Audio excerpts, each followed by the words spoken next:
पृथ्वी हमारा घर, जो हमारी हर जरूरत को पूरा करती है। हम इसके बारे में बिना सोचे ही अपनी रोजमर्रा की जिंदगी जीते रहते हैं। लेकिन क्या आपको पता है कि हमारी ये धरती अपने जीवन के 4.5 अरब साल गुजार चुकी है। इसका मतलब हमारी धरती की उम्र अब 4.5 अरब साल है। इन अरबों सालों का ये सफर धरती के लिए बहुत ही लंबा रहा, जिसमें इसने कई बार अपने स्वरूप को बदला और एक संपन्न ग्रह के रूप में आज ये हमारे सामने मौजूद है। आज जो भी संसाधन इंसानों के लिए धरती पर उपलब्ध हैं, उनके बनने की कहानी करोड़ों और अरबों साल पुरानी है। जाहिर है कि धरती का ये सफर इसके लिए बहुत ही मुश्किल रहा होगा, लेकिन इसे चमत्कार कहें या कुछ और, पर हमारी पूरी सौर व्यवस्था में धरती ही सिर्फ ऐसा ग्रह बन पाया जिसने खूबसूरत जीवन को जन्म दिया।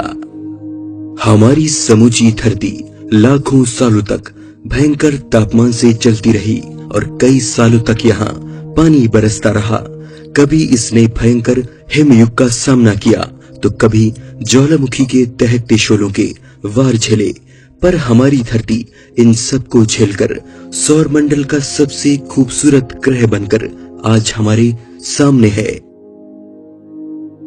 ये देखना बहुत ही दिलचस्प होगा कि धरती ने अपना ये सफर कैसे तय किया। आज से करीब 4 अरब साल पहले जब धरती को वजूद में आए केवल 50 करोड़ साल ही हुए थे, तब धरती ने अपना ये महान सफर शुरू किया। आज वैज्ञानिक डेटा से हम काफी हद तक सही अंदाजा लगा पाए हैं कि आज से करीब 4 अरब साल पहले हमारी धरती कैसी रही होगी। तो आइए समय में पीछे चलकर आज से करीब 4 अरब साल पहले धरती पर एक दिन की शुरुआत करते हैं। हम अपने इस सफर में देखेंगे कि 4 अरब साल पहले इसी धरती पर एक दिन गुजारने का अनुभव कैसा होता है। 4 अरब साल पहले धरती की एक सुबह।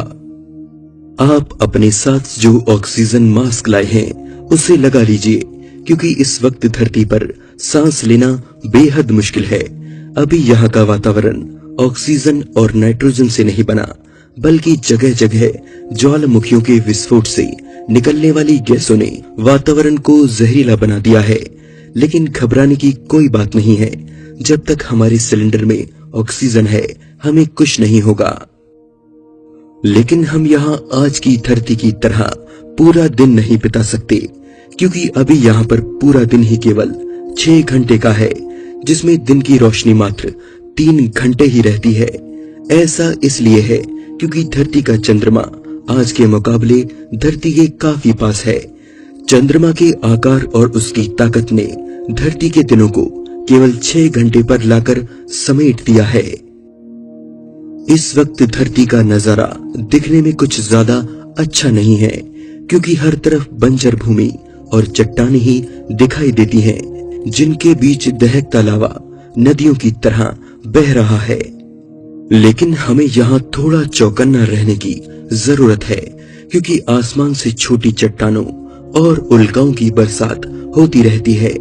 अंतरिक्ष बिना किसी रोक टोक के चट्टानों को धरती पर बरसाता रहता है, इसलिए जरा बच के कहीं कोई चट्टान आपसे ना टकरा जाए।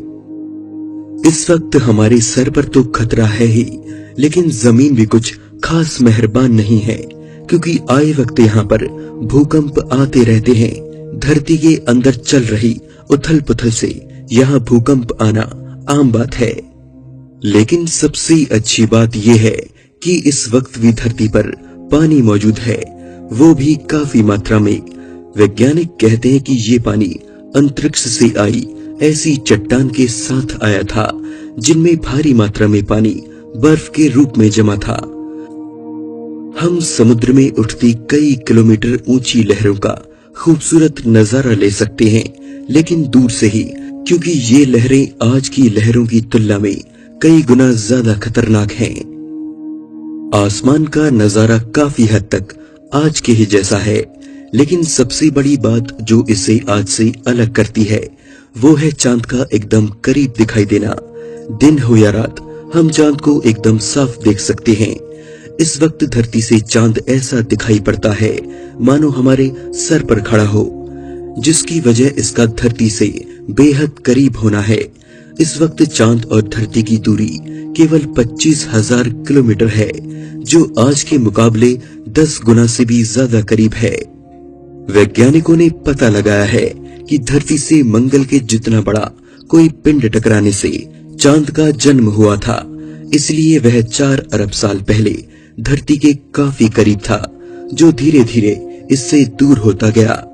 चांद इतना करीब है कि उसकी ताकत को हम धरती पर महसूस कर सकते हैं। चांद के गुरुत्वाकर्षण से समुद्र की लहरें कई किलोमीटर ऊंचाई को छू जाती हैं। इतना करीब होने की वजह से चांद पर हो रहे ज्वालामुखी विस्फोटों और उस पर बने गड्ढों को हम एकदम साफ देख सकते हैं। चलिए अब झील के किनारे चलते हैं, क्योंकि यहीं पर हमारी मुलाकात हमारे सबसे पहले पूर्वजों से होगी। अगर आप अपने साथ माइक्रोस्कोप लाए हैं तो झील के किनारे पड़े किसी भी पत्थर पर गौर से नजर डालिए। आपको सूक्ष्म जीवों के रूप में धरती के वे जीव दिखाई देंगे जिन्होंने यहाँ जीवन की नींव रखी थी। क्या कोई सोच सकता है कि इतने सूक्ष्म जीव आगे चलकर पूरी की पूरी धरती पर जीवन के कई रूपों को विकसित कर देंगे। दिन अब खत्म होने को है। सामने डूबते हुए सूरज का नजारा कुछ आज ही के जैसा है, पर फर्क सिर्फ इतना है कि यहाँ इसकी खूबसूरती को कैमरे में कैद करने वाला कोई नहीं है।